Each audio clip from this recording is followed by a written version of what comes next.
Bom dia, pessoal. Bom dia. Tem gente nova aqui que não estava ontem, né? En- Então, para a gente iniciar, gostaria de só saber o nome de vocês e se é mestrado ou doutorado. Aí depois a gente continua, tá? Nicole, doutorado. Adler, doutorado. Anísio, doutorado. Ivan, doutorado. Aline, doutorada. Amanda, doutorado.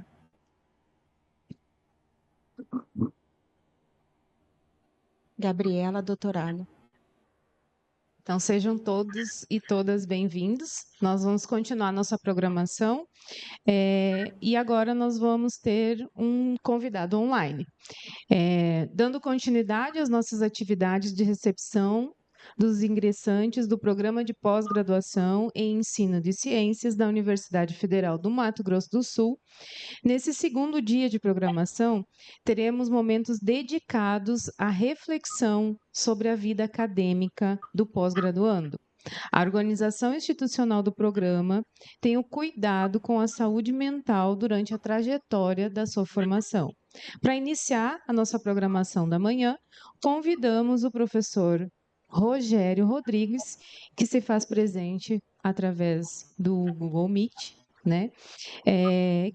Que vai conduzir uma reflexão sobre as orientações nos programas de pós-graduação e dará boas-vindas aos orientandos e orientandas. Então, tenham uma ótima manhã. Bom dia, espero que todos se encontrem bem. E eu trouxe aqui uma fala que eu fui convidado, né, pela comissão aí, para a gente poder falar um pouco sobre orientação acadêmica. Essa fala, ela, por mais que a gente tenha tido um curto espaço para poder elaborar, eu consegui angariar algumas informações dos meus aliados, né?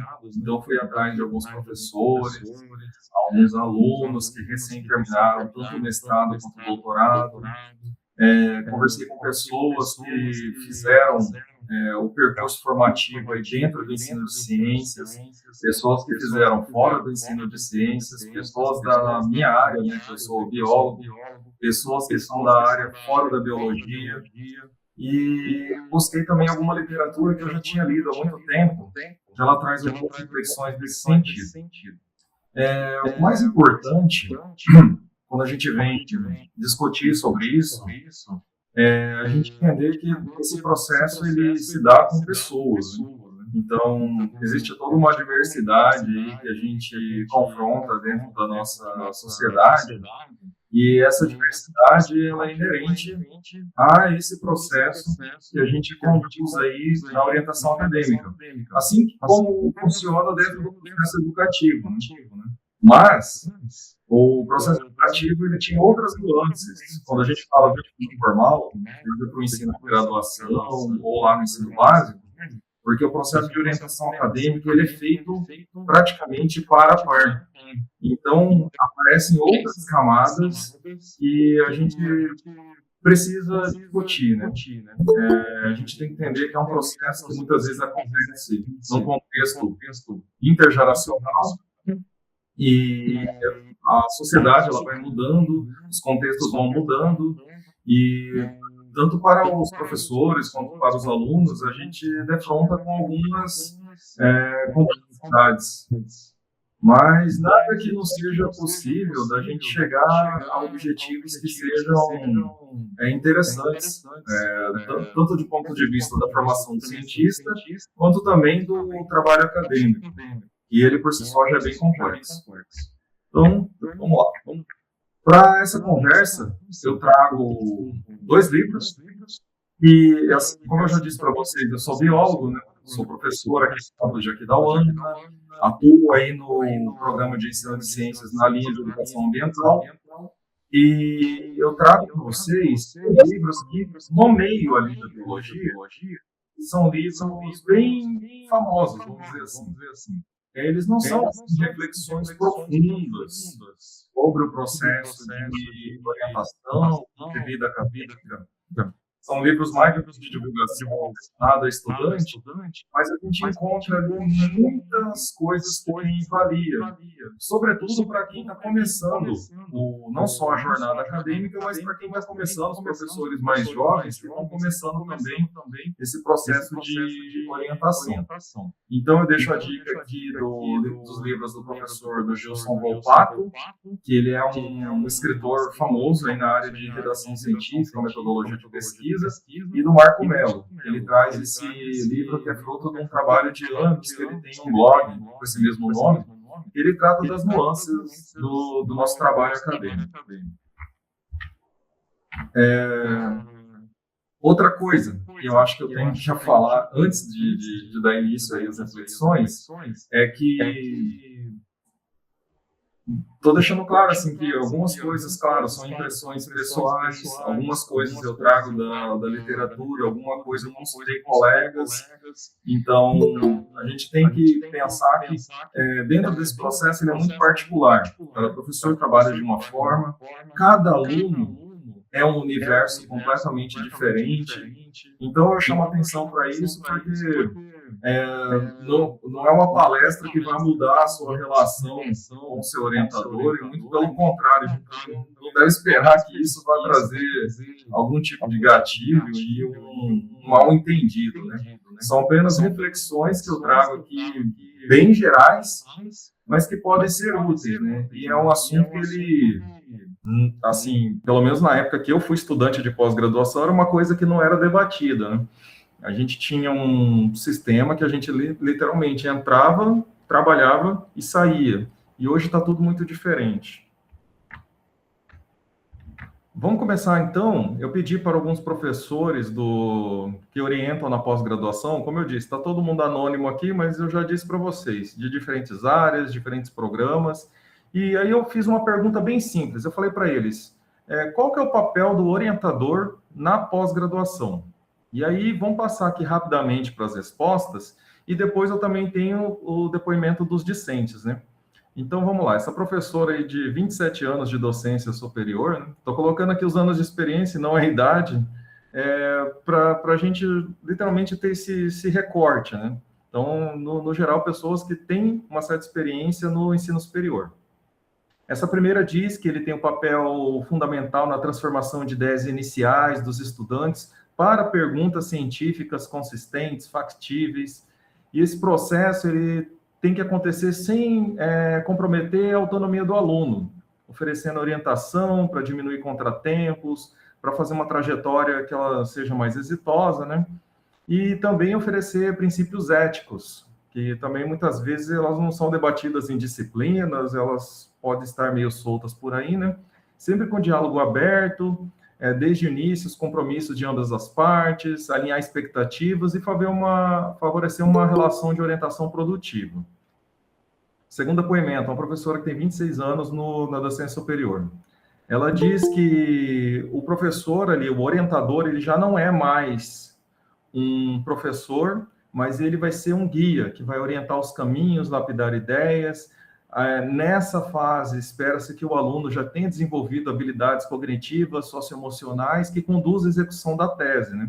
Cabendo ao orientador apenas alinhar isso que já foi construído, com novas habilidades, que levar ao pensamento científico, crítico, criativo, de argumentação, comunicação, responsabilidade e cidadania. Beleza? Aqui, para finalizar, depoimento de professores, o orientador tem o papel de orientar. O que significa isso? A gente é uma bússola que funciona apontando a direção. E o aluno deve se responsabilizar pela execução do próprio trabalho.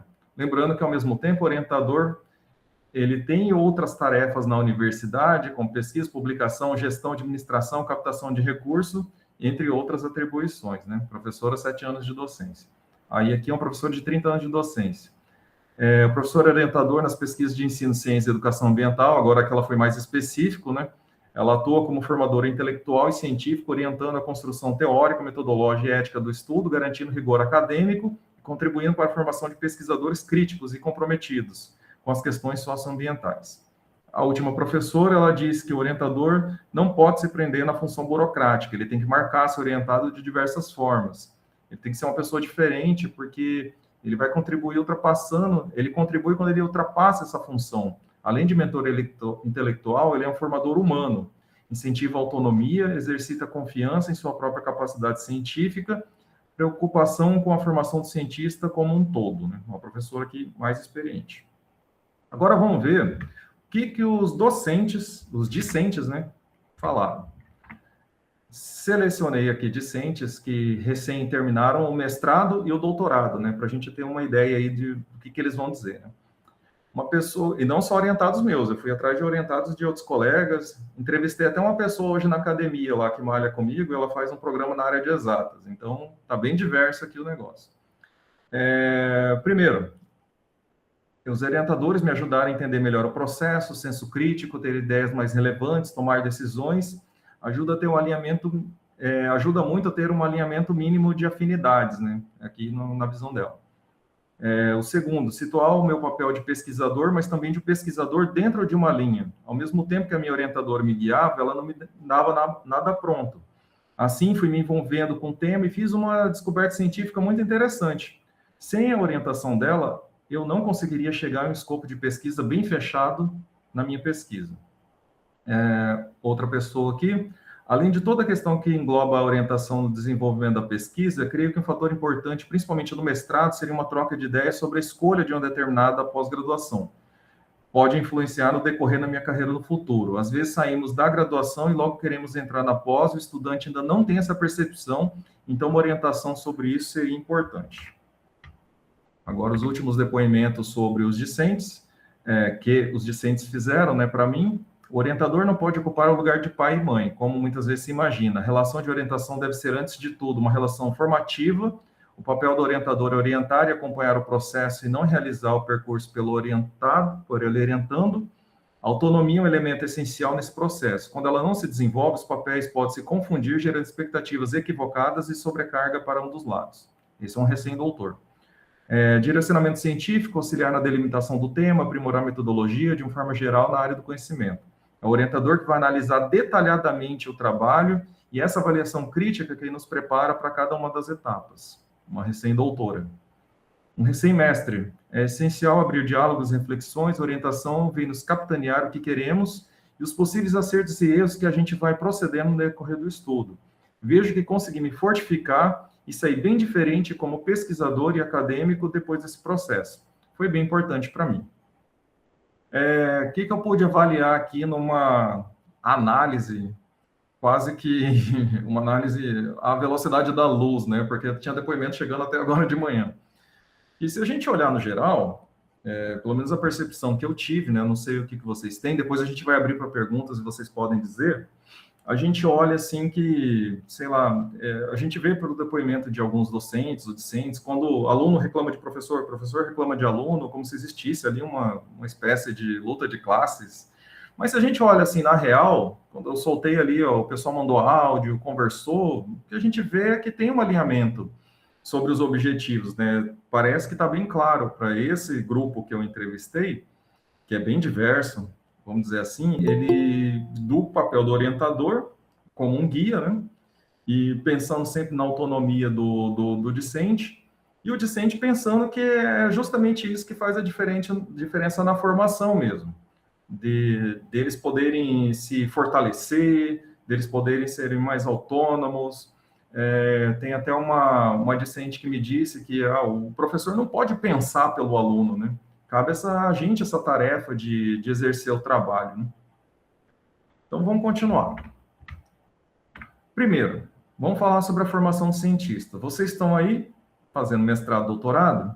Independentemente do objetivo pessoal que vocês têm, o treinamento que a gente fornece no programa de pós-graduação, e isso não é só o orientador que fornece, porque a gente tem as disciplinas, e nas disciplinas vocês têm a oportunidade de aprender isso. A gente tem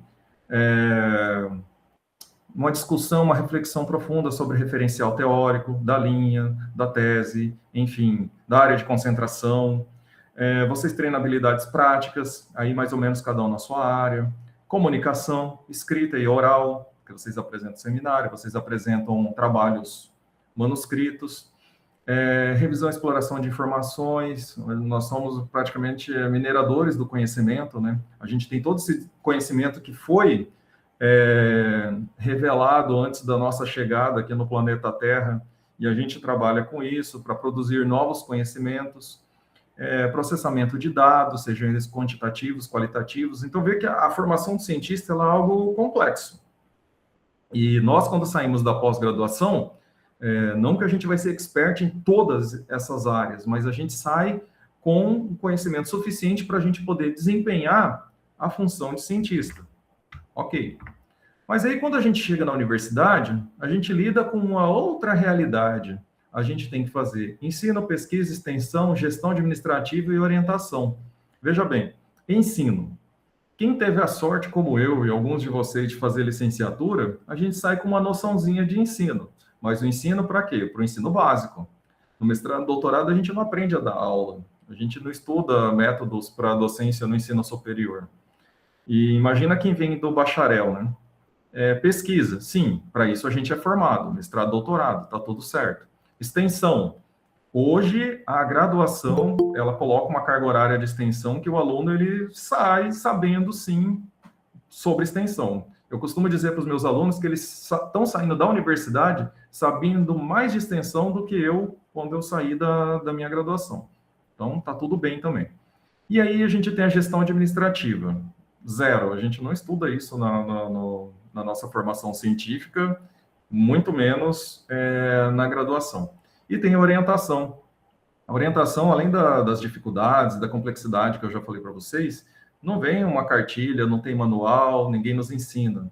A gente vai entendendo o processo, vendo a maneira como nós somos formados, nossos colegas, e a gente vai exercitando isso no decorrer da nossa atividade. Então, passou no concurso público, assinou lá o termo de posse, ou assinou um contrato CLT numa universidade privada, no dia seguinte você já está tendo que lidar com tudo isso daqui ao mesmo tempo.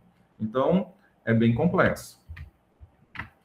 E aí, uma coisa que é um questionamento que a literatura traz, né? E já houve muita discussão, principalmente alguns anos atrás aqui no Brasil, sobre a pós-graduação ela funcionar como uma relação profissional, né?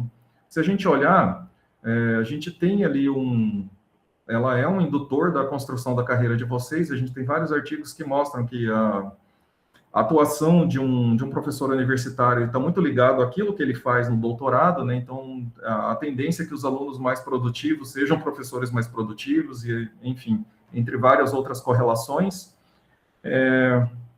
Tem orientador que tem um estilo mais empreendedor CLT, né? Que coloca os alunos para cumprir horário, para cumprir metas, enfim, como se fosse mesmo dentro de um ambiente corporativo. Tem orientador que entende de uma outra forma. Então, assim, esse questionamento ele vai e volta com alguma frequência. Inclusive, há uns 10 anos atrás, a professora Suzana Herculano Rosel, ela tentou emplacar lá, junto com o pessoal lá na Câmara, um projeto de lei para transformar como que se diz, a carreira de cientista de maneira profissionalizada. Ou seja, eu sou professor, chefe de laboratório. Eu contrato alguém dentro do meu laboratório que ali, concomitante com o trabalho dele, ele vai fazer a formação científica dele, né? Isso deu muita discussão e, no final, assim, se descobriu que esse negócio estava inviabilizado, né? Que é um modelo mais ou menos parecido com o que tem lá fora, né? Estudante de pós-graduação na Europa, nos Estados Unidos, eles recolhem, por exemplo, o INSS, entendeu? Tem alguns direitos mesmo que são equivalentes aos direitos trabalhistas. E aqui a gente sabe como funciona, né? A gente tem a bolsa, agora há uma permissão que você possa trabalhar, né? Mas antes não tinha que ser dedicação exclusiva, e a gente tem muitos alunos que fazem a pós-graduação sem ter a bolsa. Então, tem que se dedicar porque tem as obrigações do programa. Então, fica essa reflexão aí para a gente pensar, né? Qual que é o limite ali de uma relação profissional e formativa, né? E principalmente porque a formação na pós-graduação, ela não se dá como na graduação, né? Eu lembro que quando eu fiz pós-graduação, dentre as pessoas que eu conheço, eu fui uma das primeiras que fez, até entre amigos, né? E o pessoal, nossa, você gosta de estudar, né? Eles achando que eu ia para o mestrado e para o doutorado, sentar, assistir aula e fazer prova, sentar, assistir aula e fazer prova. Falei, cara, uma das coisas que eu menos tive na pós-graduação foi aula. O tempo eu gastava viajando para fazer coleta de campo, sozinho no computador, lendo artigo, escrevendo, então não é igual. Então, ele se dá dentro de uma dinâmica de projeto, né? A gente tem que cumprir determinadas etapas para, no final, a gente apresentar o que seria o resultado, a culminância desse projeto. Então, é uma relação diferente. Nós temos as nossas normas, né? Então, assim, por mais que a gente tenha uma zona cinzenta do que tem que ser feito, o que tem que ser feito, até onde vai o limite da obrigação, do dever e do direito, a gente tem regulamento que a gente respeita aqui na universidade. Ele vem desde o governo federal, da maneira como o governo federal entende a formação de cientistas, inclusive isso está em discussão agora, se discute uma flexibilização no processo de formação de mestres e doutores no Brasil, né? Pensando num modelo muito parecido com o que tem na Europa, né? De você encurtar o mestrado e já fazer esse percurso em 5 anos. Tudo isso está em discussão, até com possibilidade de cursos à distância, tudo. Mas isso tudo a gente atende ao que está lá em cima. Aí a gente tem o regulamento geral da UFMS, muitas vezes a gente pode não concordar, a gente pode achar que aquilo não é a melhor saída, mas é o regulamento e a gente tem que respeitar. O regulamento da pós, ele é constantemente discutido, principalmente na instância do colegiado, mas também a gente tem representação docente, tem discussão também junto com os professores. O regulamento tanto de pós-graduação da UFMS quanto o nosso regulamento aqui do programa. Então, tem uma série de normativas que, querendo ou não, a gente tem que segui-las, né? E é muito importante que vocês tenham conhecimento dela, né? Porque, assim, nós estamos aqui na universidade e essas coisas mudam constantemente, mas vocês normalmente não costumam pegar, assim, dentro de um mestrado, de um doutorado, tantas mudanças quanto a gente pega enquanto servidor, né? Então, é bom que fique todo mundo atento a essas mudanças que vão acontecendo. E elas são cruciais para o andamento do nosso trabalho. E qual que é o contexto? Em que contexto que se dá a orientação acadêmica, né? Como eu disse para vocês, cada professor trabalha de um jeito, então, assim, a gente tem diferentes nuances aí de trabalho, a gente tem o perfil também dos orientados que chegam, eles são muito diferentes, cada professor tem uma organização diferente em termos de laboratório, de grupo de pesquisa, que vai exigir também diferentes exigências na consistência das atividades, né? E isso daí ele, sobretudo quando a gente está também em período de disciplina, isso também ele pode afetar o desempenho dos acadêmicos. A gente tem que pensar na questão das entregas, né? O que se espera dos estudantes em cada etapa que eles estão, né? Dentro da disciplina, o professor tem lá no seu plano de ensino que o aluno faça isso, isso e isso para obter aprovação, mas só que dentro do programa, a gente tem algumas exigências extras, né? Que envolve a qualificação, a defesa, o cumprimento de créditos. Então, é um processo que, por mais que, às vezes, dá a entender, assim, que é tudo um pouco solto, vago, mas, na verdade, há um rito ali para ser seguido, né? E isso tem que estar muito alinhado com a aspiração dos nossos orientados, né? As pessoas que a gente está formando, né? Eu lembro que muito tempo atrás, assim, era raro, assim, chegar num curso, assim, de pós-graduação e todo mundo tivesse com aquele foco, assim, específico em ser professor universitário. Hoje em dia, a gente tem diferentes possibilidades de mercado de trabalho e tudo, então, cada um, mais ou menos, que segue um caminho que não necessariamente seja a vida acadêmica. Aí vem uma coisa muito importante, que eu acho que aqui a gente tem que ter uma atenção máxima, que isso daqui diminui boa parte dos problemas, isso eu posso garantir para vocês, em relação aos conflitos que podem emergir dentro do processo de orientação acadêmica, né? Tanto para mestrado quanto para doutorado. É o plano de estudos, né? O plano de estudos que é exigido aqui no nosso programa, ele é uma atividade que ele é feita em conjunto ali, o orientador e o aluno.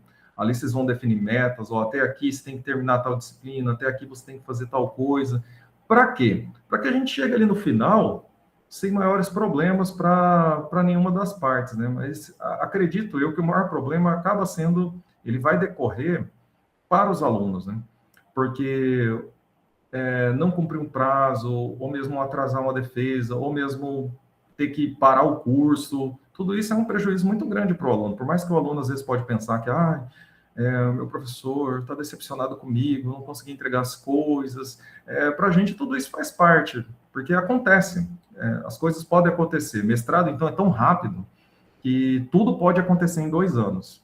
Então, mas eu acho que para o aluno isso é uma situação um pouco mais delicada. Daqui, eu que já fui aluno, enfim, agora sou professor, eu acho que para o aluno é mais delicado.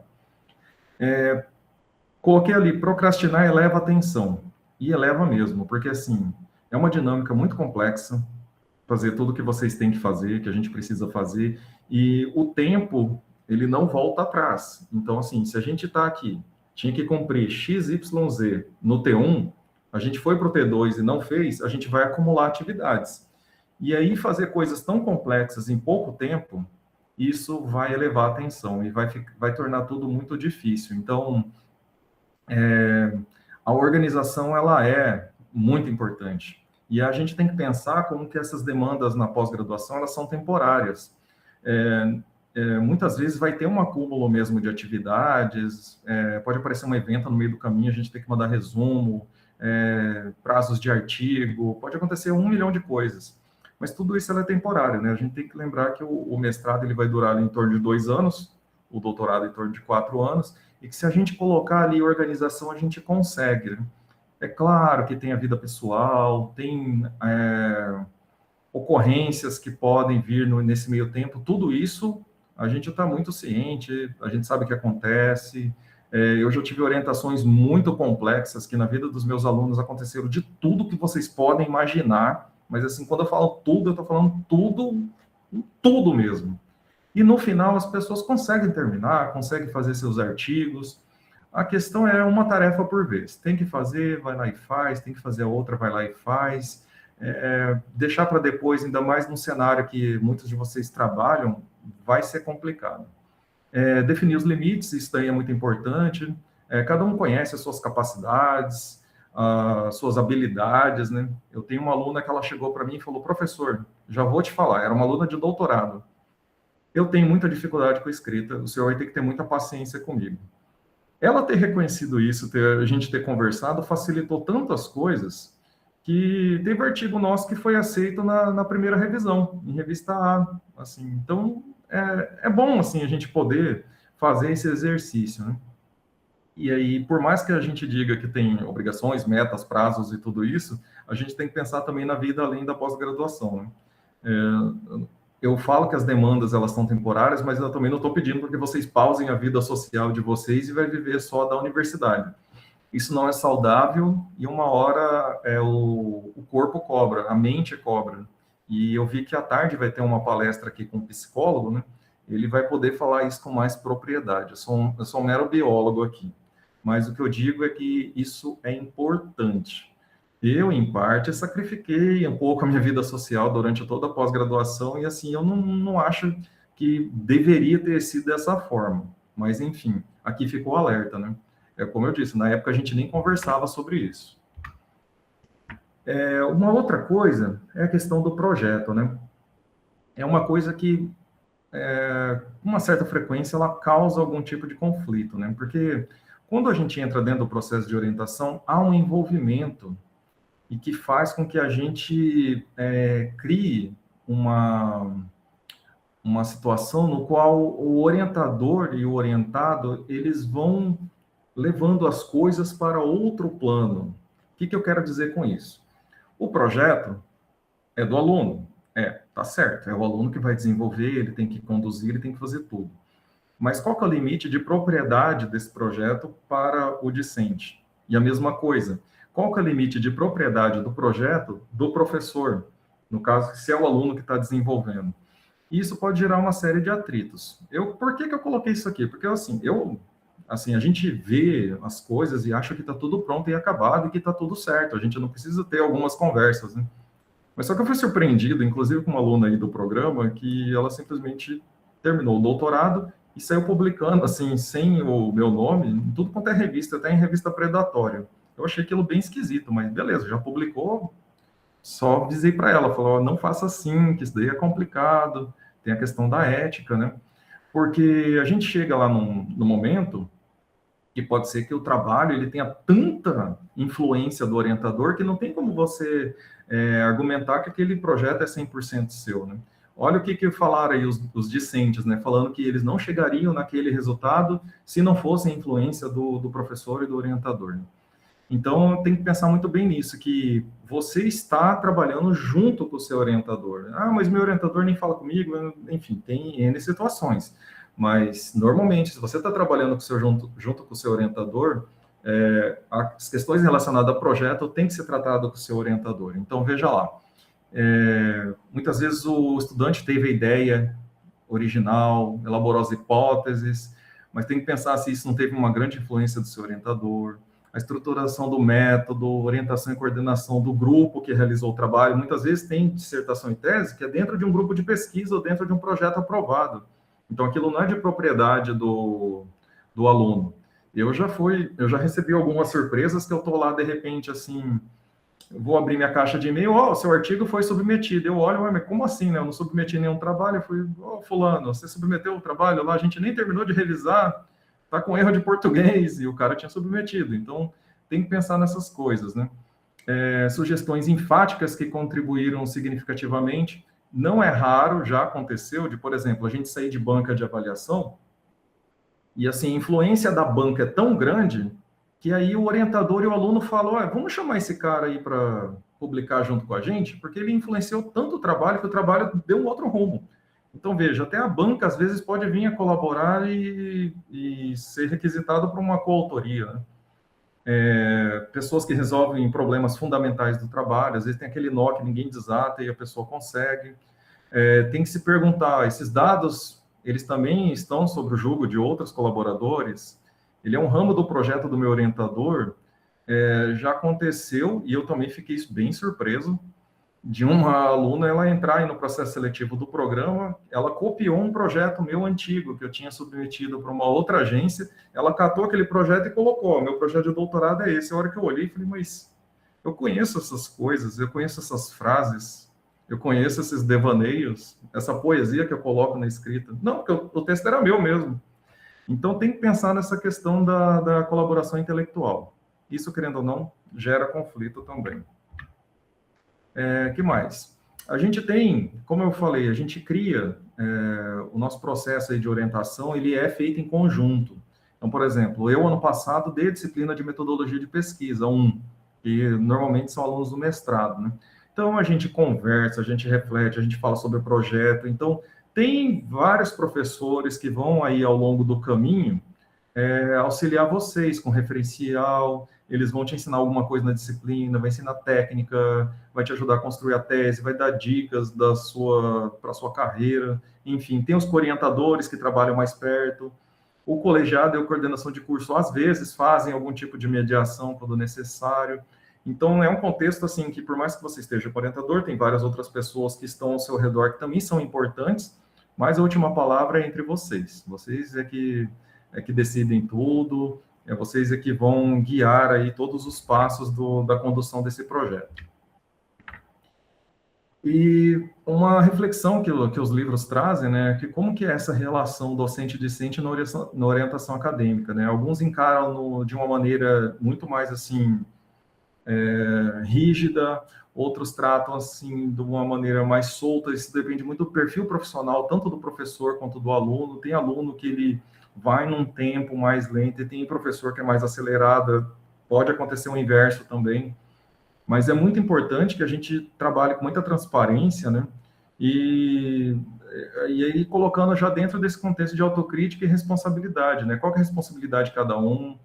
Eu como orientador eu posso falhar, o aluno como aluno ele pode falhar também, e enfim, a gente tem que ter esse olhar, né, do que a gente, quais são os limites aí para a gente construir uma boa relação, né? Alguns argumentam que é bom ter uma afinidade já mais pessoal, outros gostam de uma relação mais distante. isso daí é bem variado, não há uma receita que diz que vai dar mais certo assim ou assado.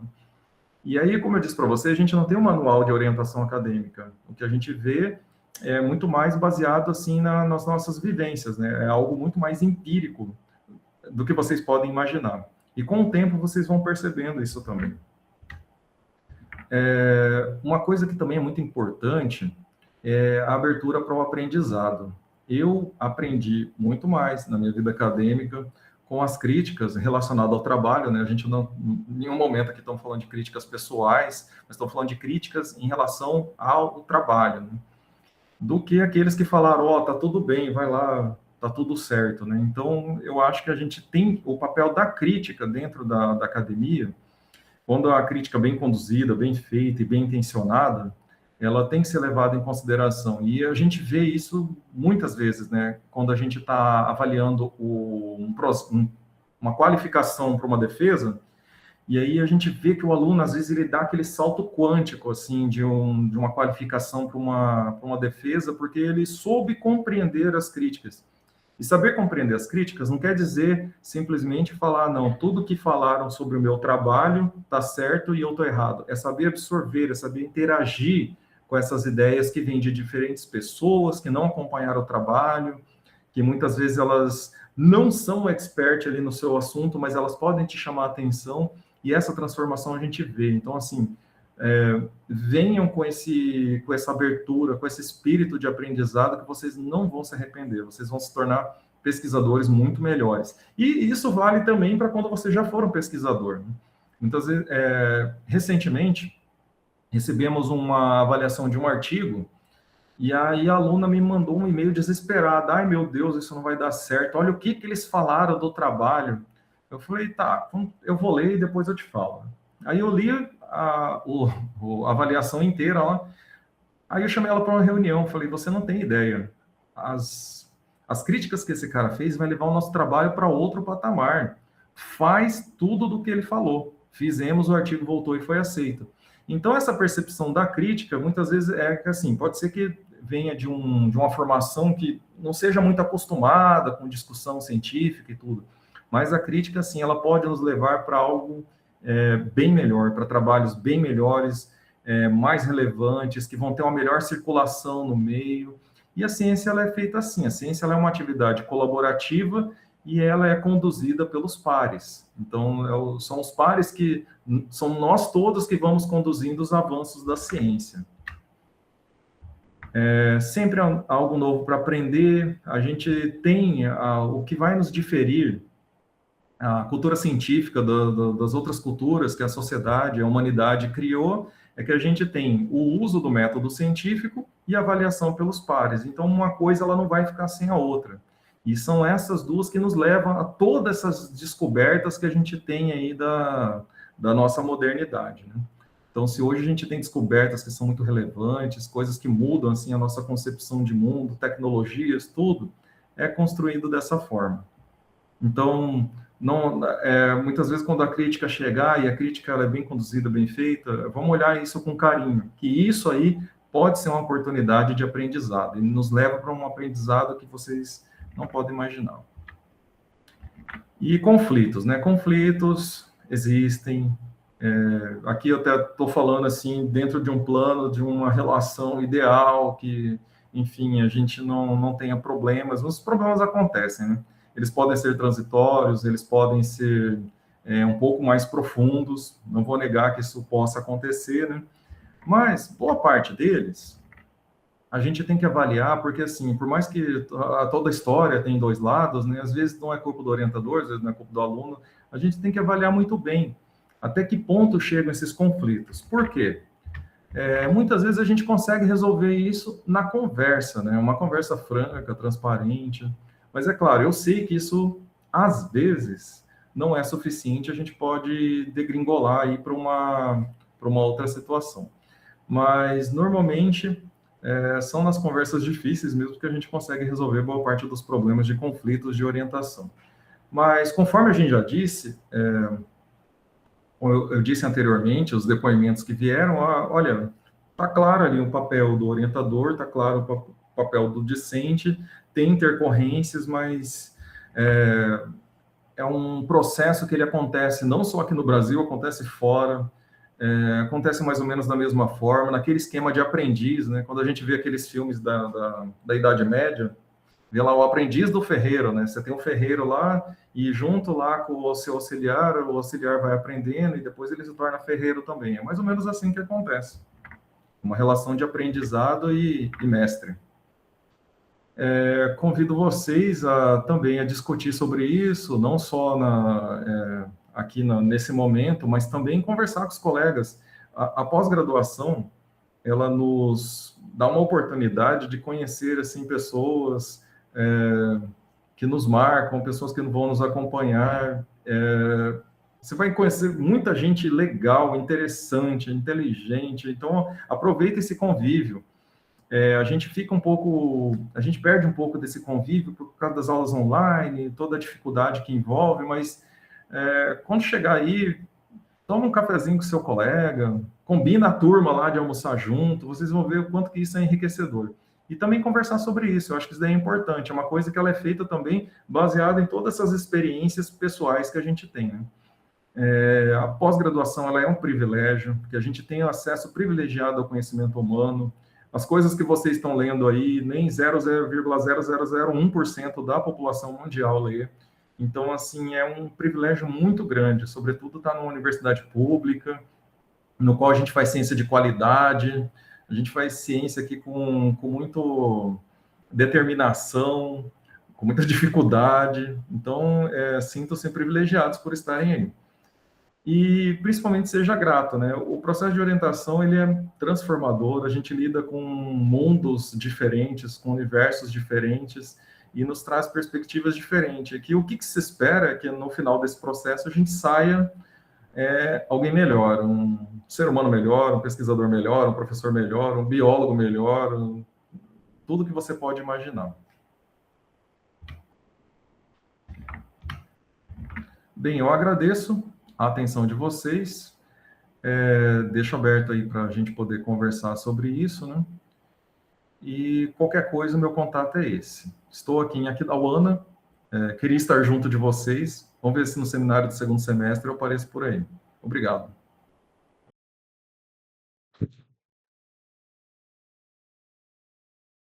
Obrigado, professor, por suas contribuições. Nós temos algum questionamento? Alguém quer fazer alguma pergunta? Ok. Professor, eu tenho uma pergunta. O senhor falou que enquanto a gente é orientando, a gente precisa estar sempre em conexão com o orientador, né? Existe legalmente algum tempo, por exemplo, após a minha defesa, quanto tempo eu fico vinculada a esse orientador ou não?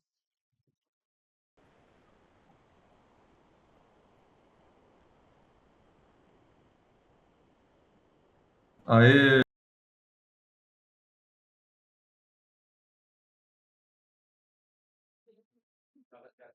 Ah, tá. Bom, professor, eu fiz uma pergunta aqui. Existe legalmente algum tempo de vínculo do orientador com o orientando? Depois da defesa da tese, depois da defesa da dissertação, quanto tempo eu fico vinculada a esse orientador? Essa questão do vínculo, ela é um pouco subjetiva, né? O que acontece é que o orientador e o aluno acho que até uns 3, 5 anos depois que ele termina o curso, ele continua sendo avaliado pela CAPES, né? Então, eu lembro que, assim, logo que eu saí do doutorado, uns 2, 3 anos depois, a minha produção acadêmica ainda contava lá para o programa que eu estava, mas o vínculo, assim, ele se perde, né? Eu acho legal, assim, que a gente termine o percurso formativo, por exemplo, depois que vocês terminam o mestrado e doutorado, a gente termina de publicar os artigos, porque estamos aqui utilizando dinheiro público, estamos utilizando o dinheiro aí dos impostos dos cidadãos, e a gente tem que dar essa devolutiva para a sociedade. Então, mas a tese está lá disponível. Gente, a tese, ela é considerada, a gente chama de literatura cinza, que ela não é avaliada por pares. A gente tem uma banca, essa banca vai avaliar o processo da construção da tese e tudo, mas avaliação às cegas mesmo, aquela que você manda e o cara realmente faz uma análise crítica, ela só é feita nos artigos científicos. Então, é importante que a gente mantenha esse vínculo para publicar os artigos mas eu não vou ser acadêmico, eu não quero ser professor universitário. Mas eu acho que a gente faz isso como um exercício de cidadania e pensar que aquilo que a gente produziu aqui na academia, ela tem que devolver ali para a sociedade. Obrigada. Mas nós agradecemos as contribuições, a participação de quem está online. Agradecemos o professor pela disponibilidade.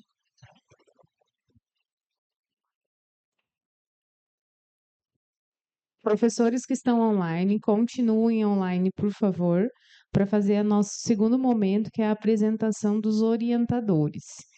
Então, agora nós passamos a palavra ao Jonas, que vai conduzir esse momento. Muito obrigado, professor.